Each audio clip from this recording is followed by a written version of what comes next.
Hello everyone, welcome to Scott Reviews Things in 4.5 minutes. And what am I reviewing this time?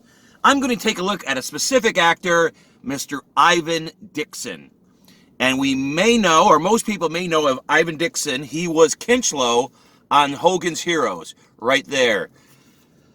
He was an actor, grew up, he acted in the 50s, and then he got the role of Kinch on Hogan's Heroes. The big part about this was the middle of the 1960s, and only 3 black men had a recurring role on, on a television show in the 60s. It was Greg Morris for Mission Impossible, and then, of course, we had Ivan Dixon in Hogan's Heroes, and then Bill Cosby in I Spy. So those were the only 3 black men who had a recurring role. So this was a huge thing in the 60s, because before that, it was just guest roles, or they played butlers and stuff like that. So a really, really big deal. Now here's the other big deal.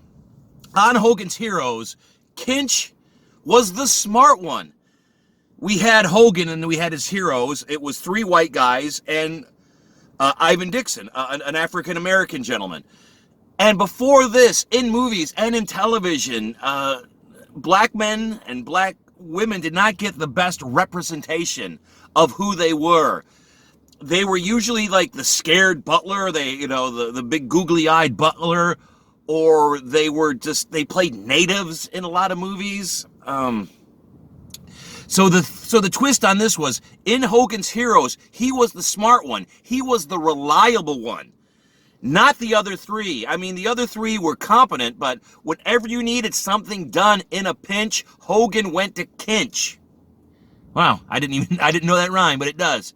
So that was another big stepping stone for making black men look better.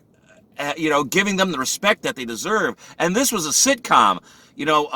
Greg Morris was in Mission Impossible, and Bill Cosby was in I Spy. Those were hour-long dramas. This was a sitcom that was ripe for making fun of people.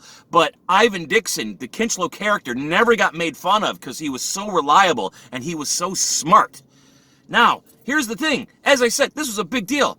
Having a black man having a recurring role in a television show that started in the 60s. Well, the last season of the show, he was mad that his character wasn't getting a lot of lines. He was just getting 1 or 2 lines a show. He was the radio operator, and he's just like, this came in, Colonel Hogan, or what are we going to do, Colonel Hogan? He was dissatisfied, so he left. He had enough confidence in himself to leave a hit show. Now, granted, it was the last year, but just to have a man in that situation just get up and leave the show just showed what confidence he had in himself and what respect he had in himself, and he wanted that same respect from other people. And he left and he became a director. A black man directing in the early 70s was almost unheard of, and that's what he did. And he went on to direct television shows basically for the rest of his life. He had a few acting roles since then, but from that moment on, from the 1970s up until, right around when he died, he was directing TV shows.